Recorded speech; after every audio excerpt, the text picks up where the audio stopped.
أن محمدا عبده ورسوله يا أيها الذين آمنوا اتقوا الله حق تقاته ولا تموتن إلا وأنتم مسلمون يا أيها الناس اتقوا ربكم الذي خلقكم من نفس واحدة وخلق منها زوجها وبث منهما رجالا كثيرا ونساء واتقوا الله الذي تساءلون به والأرحام إن الله كان عليكم رقيبا يا أيها الذين آمنوا اتقوا الله وقولوا قولا سديدا يصلح لكم أعمالكم ويغفر لكم ذنوبكم ومن يطع الله ورسوله فقد فاز فوزا عظيما أما بعد فإن أصدق الحديث كتاب الله جل وعلا وخير الهدي هدي محمد صلى الله عليه وسلم وشر الأمور محدثاتها وكل محدثة بدعة وكل بدعة ضلالة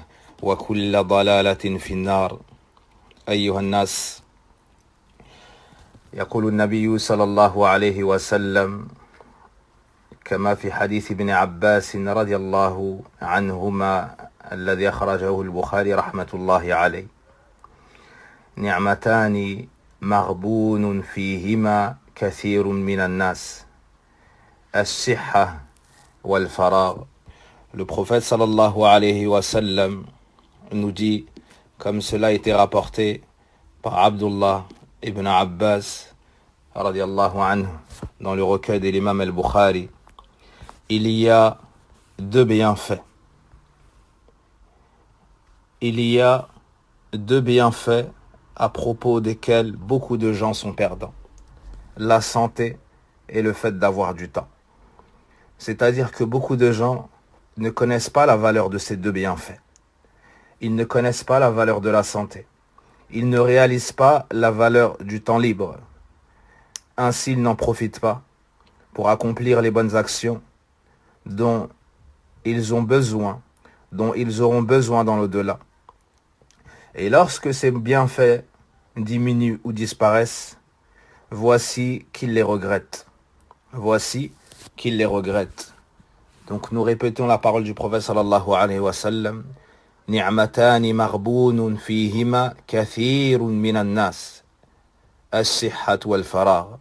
Deux bienfaits au sujet desquels beaucoup de gens sont perdants. La santé et le temps libre. La santé et le temps libre. La plupart des gens n'utilisent pas leur santé. À bon escient, n'utilisent pas leur temps libre. À bon escient, comme l'a expliqué Ibn Baz, rahimahullahu ta'ala, dans l'explication de ce hadith. Et nous vivons des jours éprouvants et difficiles, car il y a, comme vous le savez tous, cette épidémie. Il y a, comme vous le savez tous, le coronavirus, qu'Allah nous en préserve, qu'il soigne nos malades et qu'il ôte de l'ensemble cette épreuve afin que nous puissions retourner à nos mosquées et retourner à l'apprentissage et l'enseignement de la science, aux assises de rappel, à la visite fraternelle ainsi que des proches. Wa inna lillahi wa inna ilayhi raji'un. Le temps, ikhwanil kiram, le temps est la chose la plus précieuse. Et dans cette période d'épreuve, les autorités ont ordonné à l'ensemble de rester dans les foyers. Et ceci a donné naissance à des besoins, a donné naissance à de nombreuses interrogations et de nombreuses questions. Ainsi, celui qui souhaite le bien pour sa personne et ses proches doit se poser cette question. Kayfa ushghilu waqti fi hadhihi al-fatra? Comment vais-je occuper mon temps? Comment vais-je occuper mon temps durant ce confinement dans les foyers? Que vais-je devoir faire afin d'être gagnant dans cette épreuve? Que vais-je devoir faire afin de ne pas perdre et entrer dans la majeure partie des gens mentionnés par le prophète sallallahu alayhi wa sallam comme étant perdantes. Et pour répondre à cette question, je vais énoncer plusieurs points. Le premier est de savoir la sagesse, la cause pour laquelle Allah subhanahu wa ta'ala nous a tous créés. Il nous dit dans Surat Al-Dhariyat, وَمَا خَلَقْتُ الْجِنَّ وَالْإِنسَ إِلَّا لِيَعْبُدُونَ. Et je n'ai créé les djinns et les hommes que pour qu'ils m'adorent. Donc Allah subhanahu wa ta'ala m'a créé et t'a créé pour cette sagesse la plus noble, la plus grande, la plus importante, qui est de concrétiser son adoration et ce d'un culte sincère. Il nous dit également dans Surat Al-Talaq, Allahu alladhi khalaqa sab'a samawati wa min al-ardi mithlahunna yatanazzalu al-amru baynahunna lita'lamu anna Allaha ala kulli shay'in qadir wa anna Allaha qad ahata bi kulli shay'in ilma. Allah subhanahu wa ta'ala, pour nous enseigner la sagesse pour laquelle il nous a créés, il nous dit, sur la traduction des sens, il nous dit également sur la traduction des sens de ce verset, Allah qui a créé 7 cieux et autant de terres, entre eux, le commandement descend, afin que vous sachiez qu'Allah est en vérité omnipotent, parfaitement capable, et qu'Allah a embrassé toute chose de son savoir. Donc, on doit connaître Allah subhanahu wa ta'ala pour pouvoir l'adorer seul d'un culte sincère. Et c'est la sagesse pour laquelle Allah subhanahu wa ta'ala nous a créés. Allah, notre Seigneur, notre Maître sage, ne nous a pas créés en vain. Et il ne nous a pas laissés errants, sans nous donner d'ordre ni d'interdit, sans révélation, sans orientation, sans messager envoyé. Allah subhanahu wa ta'ala est le sage. Allah subhanahu wa ta'ala est Al-Barr, Al-Rahim, Al-Ra'ouf. C'est le bienfaisant subhanahu wa ta'ala, celui qui a pitié envers ses serviteurs. Ainsi il nous a créés et nous a donné tous les éléments et toutes les choses nécessaires à notre réussite dans ce bas monde et dans l'au-delà. Allah subhanahu wa ta'ala nous a donc créés pour cette grande sagesse, ikhwan il-kiram, mes chers frères, qui n'est autre que de le connaître pour l'adorer seul d'un culte sincère. Et cette adoration, sans aucun doute, a lieu dans le temps, a lieu dans les secondes, dans les minutes, dans les heures, dans les jours, les semaines, les mois, les années, et le tout additionné est en réalité notre vie. Et en réalité notre vie. Et à 4 mois, dans le ventre de la mère, Allah Azza wa Jal envoie l'ange pour inscrire à chacun le temps qu'il vivra. Pour inscrire à chacun le temps qu'il vivra. Donc en réalité, nous ne sommes que des secondes, que des minutes, que des jours, des mois, des années. Et pour certains, ils n'atteindront même pas cela. Wallahu al-musta'an, wa la hawla wa la quwwata illa billah. Donc le temps est la chose la plus précieuse qu'Allah subhanahu wa ta'ala te donne. À travers ce temps, tu vas pouvoir concrétiser la sagesse pour laquelle Allah t'a créé. À travers ce temps, tu vas pouvoir l'adorer, te rapprocher de lui, rechercher son agrément, t'éloigner de son courroux, de son châtiment. À travers le temps, tu vas pouvoir te repentir, regretter tes péchés, les délaisser, te réformer et te corriger. À travers le temps ou dans le temps, tu vas pouvoir accomplir la prière, t'acquitter de la zakat, tu vas pouvoir jeûner, tu vas pouvoir accomplir al-amra, accomplir al-hajj, tu vas pouvoir lier les liens de parenté, tu vas pouvoir éduquer ta famille, tu vas pouvoir apprendre la science, la mettre en pratique, la propager, tu vas pouvoir concrétiser l'endurance et beaucoup d'autres actions aimées chez Allah subhanahu wa ta'ala. Ainsi le temps est une chose très très précieuse. Allah subhanahu wa ta'ala a vanté, ou plutôt Allah subhanahu wa ta'ala nous fait part de cette grande grâce, c'est-à-dire le temps. Allah subhanahu wa ta'ala informe dans le meilleur de ses livres révélés qu'il nous a fait don de ce grand bienfait, le temps, la succession du jour et de la nuit. Il nous dit dans son livre subhanahu wa ta'ala وَهُوَ الَّذِي جَعَلَ لَكُمُ اللَّيْلَ لِبَاسًا وَالنَّوْمَ سُبَاتًا وَجَعَلَ النَّهَارَ نُشُورًا. Et c'est lui qui vous fit de la nuit un vêtement, du sommeil un repos, et qui fit du jour un retour à la vie active. Il nous dit également, toujours dans Surat al-Furqan, وَهُوَ الَّذِي جَعَلَ اللَّيْلَ وَالنَّهَارَ خِلْفَةً لِمَنْ أَرَادَ أَنْ يَذَّكَّرَ أَوْ أَرَادَ شُكُورًا. Et c'est lui qui a assigné une alternance à la nuit et au jour pour quiconque veut réfléchir ou montrer sa reconnaissance. Donc le temps est un grand bienfait d'Allah subhanahu wa ta'ala. Il nous faut l'utiliser pour témoigner notre reconnaissance, en reconnaissant que tous les bienfaits émanent d'Allah, en utilisant ces bienfaits dans l'adoration d'Allah, en louant Allah subhanahu wa ta'ala avec nos langues pour cela. Allah subhanahu wa ta'ala nous montre l'importance du temps, en jurant par le temps ou certaines de ses parties. Il nous dit wal fajr wa layalin ashr. Il nous dit également wan nahari idha jallaha. Il nous dit également wal layli idha yaghshaha. Tout comme il nous dit wad duha wal layli idha saja. Il nous dit aussi wal asr. Allah subhanahu wa ta'ala dans Surat al-Fajr, dans Surat al-Duha et d'autres passages du Coran, a juré par certaines parties du temps. Il nous dit sur la traduction des sens du verset, par l'aube et par les 10 nuits.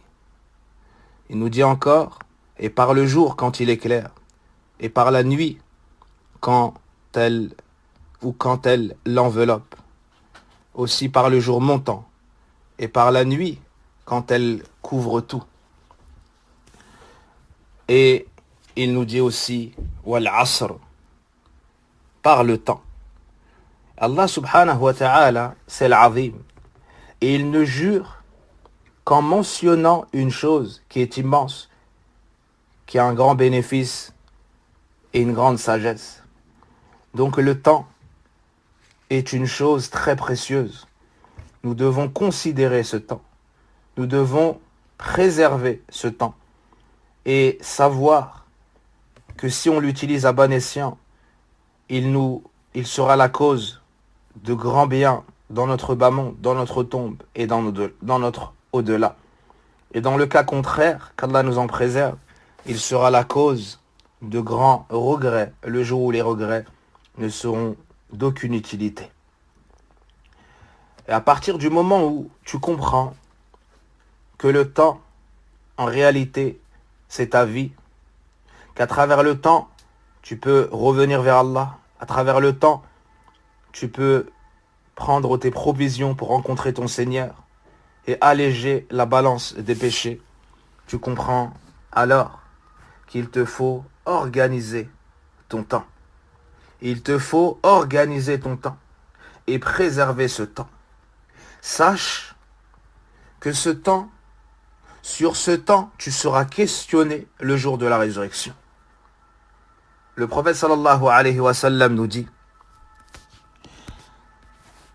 La tazulu qadam ibn Adam ou abd hatta yus'ala an khams an umrihi fima afna wa an shababihi fima ablah.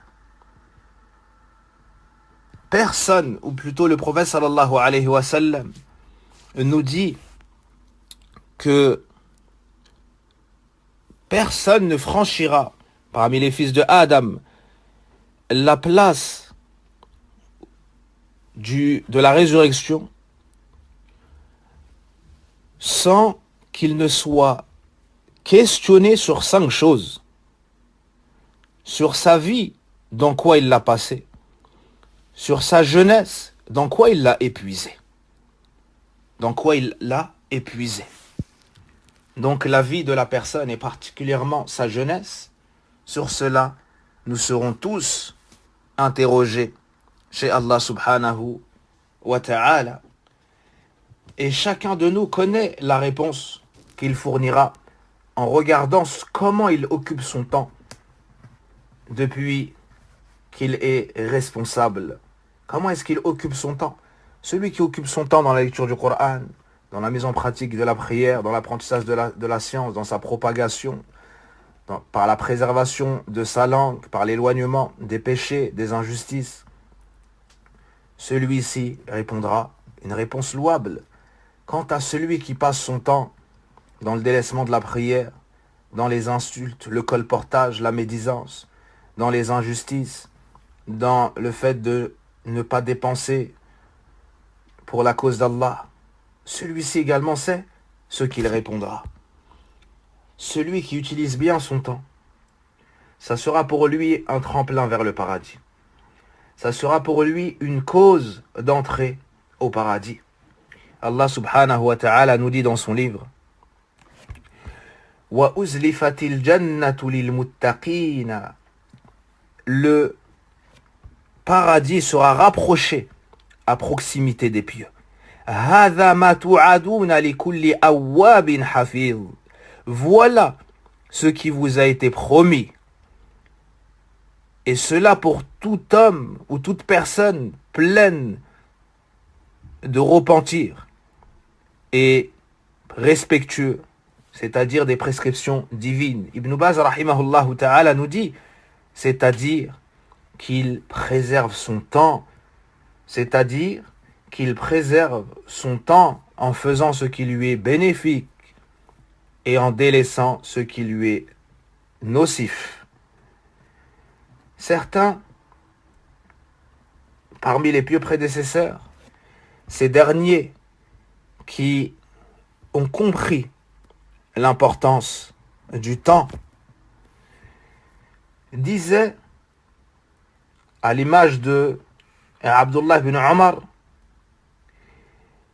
إذا أمسيت فلا تنتظر الصباح وإذا أصبحت فلا تنتظر المساء فلا تنتظر المساء وخذ من صحتك لمرضك ومن حياتك لموتك.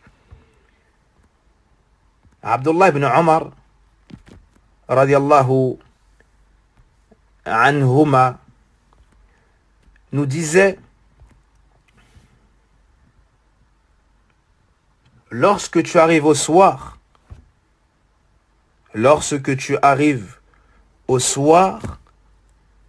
n'attends pas le matin. Et lorsque tu arrives au matin, n'attends pas le soir.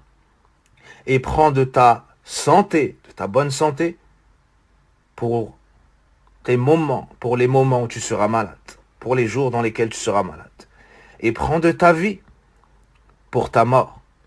C'est-à-dire, lorsque tu arrives au matin, agis comme si tu avais la certitude de décéder en cette soirée, en faisant les bonnes actions que tu aimerais trouver dans ton livre et en te repentant pour effacer les mauvaises actions que tu n'aimerais pas trouver. Ne repousse pas à demain, ne repousse pas à plus tard ce qu'il faut faire.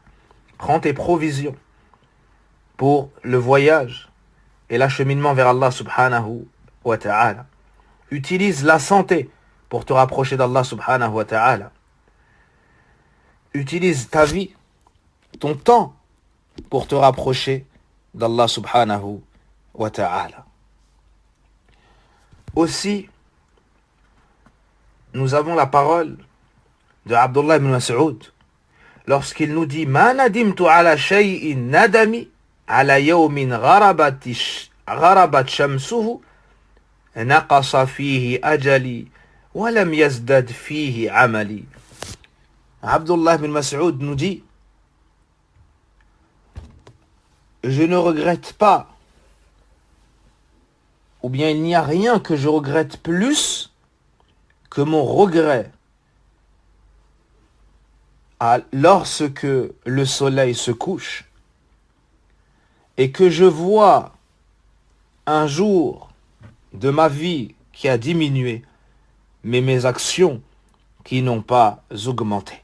Chaque jour qui passe, alors c'est un bout de moi qui disparaît, si je n'ai pas augmenté mes actions, si je n'ai pas augmenté mes provisions pour revenir vers Allah subhanahu wa ta'ala, alors c'est un jour que je regrette amèrement et terriblement. Nous avons aussi la parole de Abu Bakr ibn Ayyash, rahimahullah, lorsqu'il nous dit أحدهم لو سقط منه درهم لظل يقول إنا لله وإنا إليه راجعون ذهب درهمي وهو ذهب يومه ولا يقول ذهب يومي وما عملت فيه. Il nous dit rahimahullah, l'un d'entre eux lorsqu'il perd de l'argent, l'un d'entre eux lorsqu'il perd une pièce d'argent, il ne cesse de dire c'est à Allah que nous appartenons. C'est-à-dire qu'il mentionne l'invocation à dire lors du malheur. J'ai perdu une pièce. Alors que son jour part et disparaît, et il ne dit pas j'ai perdu un jour, sans avoir agi dans celui-ci. On nous montre ici l'importance du temps, l'importance de nos journées, de nos nuits, et que c'est dans ce temps qu'il nous faut agir et préparer nos provisions. Et voici Hammad ibn Salama, rahimahullah ta'ala, qui nous parle de Sulayman, al-Taymi, rahimahullah. Il nous dit, ما رأينا سليمان التيمي في ساعة يطاع الله عز وجل فيها إلا وجدناه مطيعا وإن كان في ساعة صلاة وجدناه مصليا وإن لم تكن ساعة صلاة وجدناه إما متوضئا أو عائدا مريضا أو مشيعا جنازة أو قاعدا في المسجد فكنا نرى أنه لا يحسن يعصي الله عز وجل. Hammad ibn Salama nous dit, jamais je trouvais Sulayman al-Taymi dans une heure à travers laquelle il y a une adoration à accomplir sans qu'il ne soit en train de l'accomplir par obéissance envers Allah. Si c'était l'heure de la prière, alors nous le trouvions en prière. Si ça n'était pas une heure de prière, nous le trouvions soit en train de faire al-wudu, ses ablutions, soit en train de visiter un malade, soit de suivre un cortège funéraire, ou alors assis à la mosquée. On voyait de lui qu'il n'arrivait pas, ou il ne faisait pas partie des gens qui savaient désobéir à Allah Azza wa Jal. Voici la position des pieux prédécesseurs. Voici la considération des pieux prédécesseurs du temps. Comment est-ce que nous considérons, nous, le temps, la succession des jours et de la nuit, la perte d'un jour ou d'une nuit? Quant aux pieux prédécesseurs, écoutez ce qu'ils nous disaient. Ibn Adam, innama anta ayyam, fakullama dhahaba yawmun dhahaba ba'duk. Ibn Adam, innaka lam tazal fi hadmi umurik منذ ولدتك أمك. On rapporte de certains pieux prédécesseurs cette belle parole. Ô fils de Adam, tu n'es qu'un ensemble de jours. À chaque fois qu'un jour passe, c'est une partie de toi qui disparaît. À chaque fois qu'un jour passe, c'est une partie de toi qui s'éteint. Ô fils de Adam, tu ne cesses de détruire des parts de ta vie depuis le jour où ta mère t'a mis au monde. C'est-à-dire que tu n'es que l'assemblement de secondes, de minutes, de jours et d'années. Et chaque jour qui passe, c'est une partie de toi qui s'éteint et qui meurt. En effet, les secondes viennent détruire les minutes. Les minutes viennent détruire les heures. Les heures détruisent les jours détruisent les mois, et les mois détruisent l'année. Et le tout vient manger et grappiller de ta vie jusqu'au jour qu'Allah subhanahu wa ta'ala a su et a décrété la mort pour chacun d'entre nous. Kullu nafsin dha'iqatul maut, thumma ilayna turja'un. Toute âme goûtera à la mort, puis c'est vers nous que se fera votre retour. Vers nous, c'est-à-dire vers Allah. Et le nous ici, c'est pas le nous de la pluralité, mais c'est le nous de l'immensification. C'est pour immensifier Allah subhanahu wa ta'ala, comme on le trouve dans la langue française ancienne également. Donc, on doit considérer ce temps. On doit immensifier ce temps. Les pieux prédécesseurs voyaient le temps comme une page blanche, pure. Et c'est le serviteur qui remplit cette page. S'il veut, il la laisse blanche, pure. S'il veut, la remplit de péché. S'il veut, la remplit de bonnes actions. Yahya ibn Mu'adh disait « Al-laylu tawil, fala tuqassirhu bimanamik, wa an-naharu naqi, fala tadussah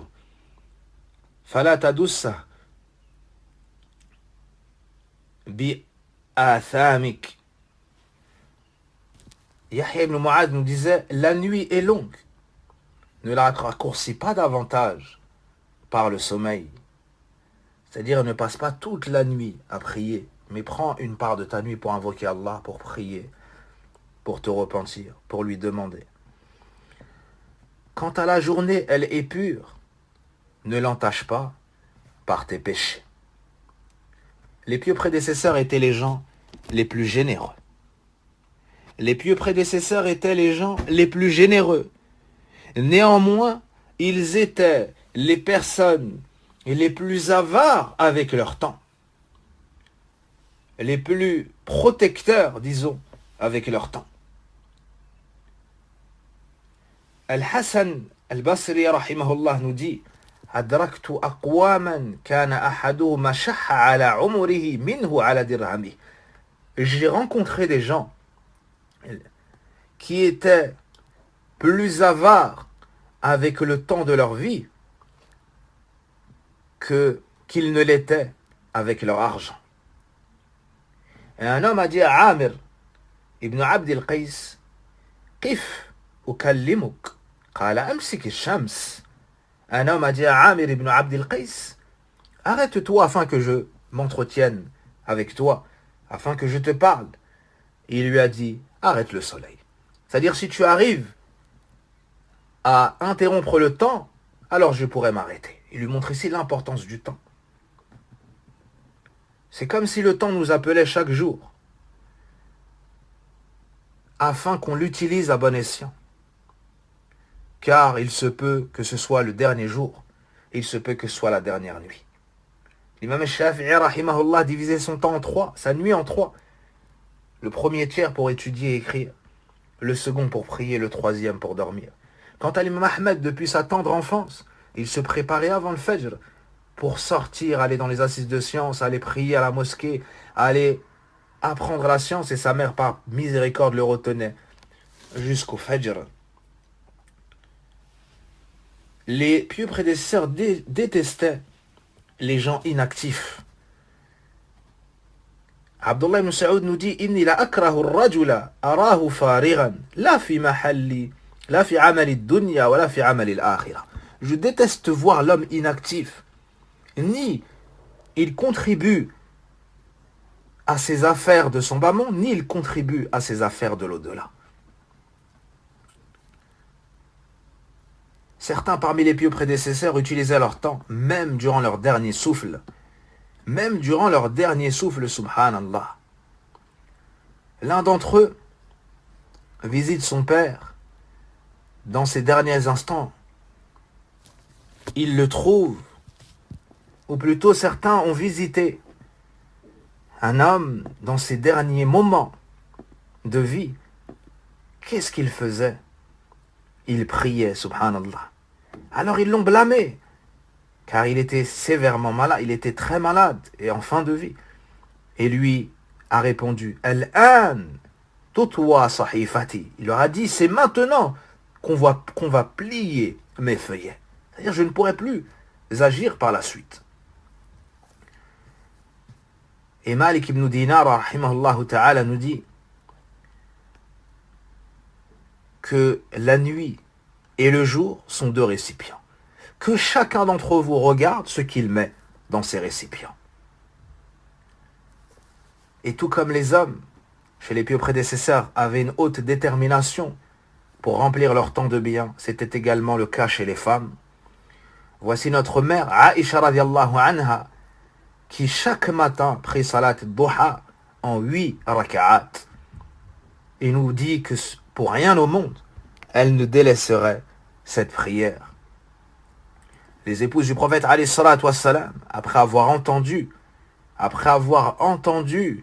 le hadith sur rawatib, sur les prières recommandées avant et après les prières obligatoires, n'ont plus jamais délaissé ces 10 unités de prière. 2 unités avant l'obligation du fajr, qu'on appelle aussi as-subh. 2 unités avant le fajr, 2 unités avant le dhuhr et 2 après. 2 unités après le maghrib et 2 unités après l'isha. Certains, après avoir entendu ce hadith, n'ont plus jamais délaissé cette bonne œuvre. Tout cela pour avoir cette régularité, tout cela pour remplir son temps dans le bien. Et pour finir, celui qui veut réussir à préserver son temps, la recommandation que je m'adresse à moi-même ainsi qu'à lui, c'est de se faire un programme journalier. Du réveil au coucher. Du coucher au réveil. Du réveil, il commence par dhikrullah, alhamdulillah, il loue Allah. Il commence par mentionner la louange d'Allah subhanahu wa ta'ala, celui qui lui a donné la vie après l'avoir fait mourir durant ce sommeil. Et il se rappelle que viendra un jour où il va revenir vers Allah. Il dit donc ce que disait le prophète alayhi salatu wassalam, alhamdulillah alladhi ahyana ba'dama amatana wa ilayhi an-nushur. Il se réveille, il utilisait siwa comme le faisait le prophète sallallahu alayhi wa sallam. Il dit l'invocation. Il se lave les mains à 3 reprises avant de mettre sa main dans le récipient pour faire le wudu. S'il entre aux toilettes, il fait l'invocation avant d'y entrer. L'invocation en sortant. Il prie. Naam. Il fait sa prière. Après la prière, il fait ses invocations. Après ses invocations, il prononce ses invocations d'avant le matin. Ainsi, il sera sous la protection d'Allah subhanahu wa ta'ala en ce jour. Et il lui faut donc avoir un livre où il y a les invocations. Comme Al-Kalim al-Tayyib d'Ibn Taymiyyah. Ou Sahih al-Adhkar de Sheikh al-Albani, rahmatullahi alayhima. Ou d'autres livres encore. Dans la matinée, il regarde ce qu'il y a comme adoration légiférée. Comme le fait de lire le Coran. Comme le fait de prier salat al-duha. Comme le fait d'invoquer Allah. Comme le fait de dire Subhanallahi wa bihamdi 100 fois. Comme le fait de dire La ilaha illallah wahdahu la sharika lah lahul mulk wa lahul hamd yuhyi wa yumit wa huwa ala kulli shay'in qadir 100 fois. Il faudra vérifier s'il y a yuhyi wa yumit et beaucoup d'autres bonnes œuvres.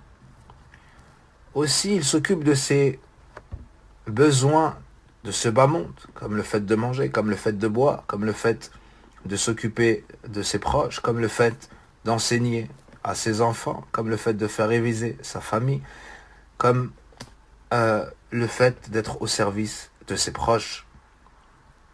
Aussi, il prend une part de repos. Il fait l'adhan. Il prie. Il ne s'empêche pas de faire les prières recommandées, même s'il n'est pas à la mosquée. Il fait dua entre l'adhan et l'iqama, même s'il n'est pas à la mosquée. Il s'embellit pour cette prière, même s'il n'est pas à la mosquée. Et pour prier en groupe, il se met lui devant, puis les garçons derrière, puis les femmes après eux. Et s'il prie à 2, et que c'est un homme, alors il se mettra à sa droite. Si c'est une femme, elle se mettra derrière. Et si ce sont des femmes, elles prient ensemble, sans qu'une femme ne s'avance, mais sur la même ligne, elle se mettra au milieu ou sur le côté. Il utilise également son temps pour chercher la science, de l'au-delà, pour apprendre sa religion. Il essaye d'écouter au minimum un cours par jour, voire 2, il se fait un programme pour apprendre sa religion. C'est le moment d'utiliser son temps pour apprendre la langue arabe, pour apprendre à réciter le Coran, pour apprendre sa croyance, pour apprendre la purification et la prière. Après cela, il essaye d'apprendre également des sciences mondaines. Et il utilise les moyens de communication de notre époque dans le bien. Il lui faut aussi prendre des nouvelles de ses proches. Il lui faut aussi prendre des nouvelles de ses proches. Et pour finir, beaucoup ont demandé, nous sommes le vendredi, est-ce qu'il faut mettre en pratique les sunan, les traditions prophétiques, bien qu'il n'y a pas la khutbah du vendredi? Ibn Uthaymin et d'autres, rahmatullahi alayhim, disaient, celui qui ne va pas à la prière du Jumu'ah, il ne lui incombe pas certaines sunan comme le ghusl du vendredi, comme le lavage. Mais il y a des sunan qui sont rattachés au jour du vendredi et non pas à la khutbah du vendredi, comme le fait de beaucoup prier sur le prophète sallallahu alayhi wa sallam, comme le fait de les réciter surat al-Kahf, comme le fait qu'il y a un moment où l'invocation n'est jamais rejetée. Beaucoup de savants disent c'est à la dernière heure du Asr avant le Maghrib. Donc on essaye d'utiliser notre temps dans le bien. Et par la grâce d'Allah Azza wa Jal, il y aura une série de cours qui sera donnée. Notre frère Sadaq Abu Yahya waffaqahullah a commencé hier soir. Le cours est enregistré, il sera mis en ligne. Et le site par la grâce d'Allah Azza wa Jal est de nouveau fonctionnel ou le sera très prochainement. Et par la suite, l'application suivra bi'idhnillahi azza wa jal. Donc je vous recommande d'écouter chaque soir à 21h la série de cours de notre frère Sadaq Abu Yahya, ce que le coronavirus m'a enseigné ou les leçons à en tirer. Et pour ma part, à partir de dimanche, déjà ce soir, incha'Allah ta'ala, après le Maghrib, il y aura cours sur l'explication des noms d'Allah subhanahu wa ta'ala. Et à partir de dimanche, je commencerai une série de cours bi'idhnillahi azza wa jal, afin qu'on essaye de s'entraider dans le bien. Comme Allah subhanahu wa ta'ala nous le dit, wa ta'awanu 'alal birri wat taqwa wa la ta'awanu 'alal ithmi wal 'udwan. Pour finir, j'invoque Allah azza wa jal en ma faveur et en la vôtre, ainsi que celle de nos proches. Wa sallillahumma wa barik على نبينا محمد وعلى آله وصحبه أجمعين يا حي يا قيوم برحمتك نستغيث أصلح شأننا كله ولا تكلنا إلى أنفسنا طرفة عين اللهم إنا نعوذ بك من سيء الأسقام اللهم إنا نعوذ بك من سيء الأسقام اللهم ارفع عنا البلاء اللهم ارفع عنا البلاء اللهم اشف مرضانا أرض المسلمين اللهم اشف مرضانا أرض المسلمين إنما أنت الشافي يا رب العالمين وصل اللهم وبارك على نبينا محمد وعلى آله وصحبه أجمعين سبحانك اللهم وبحمدك أشهد أن لا إله إلا أنت أستغفرك وأتوب إليك والحمد لله رب العالمين.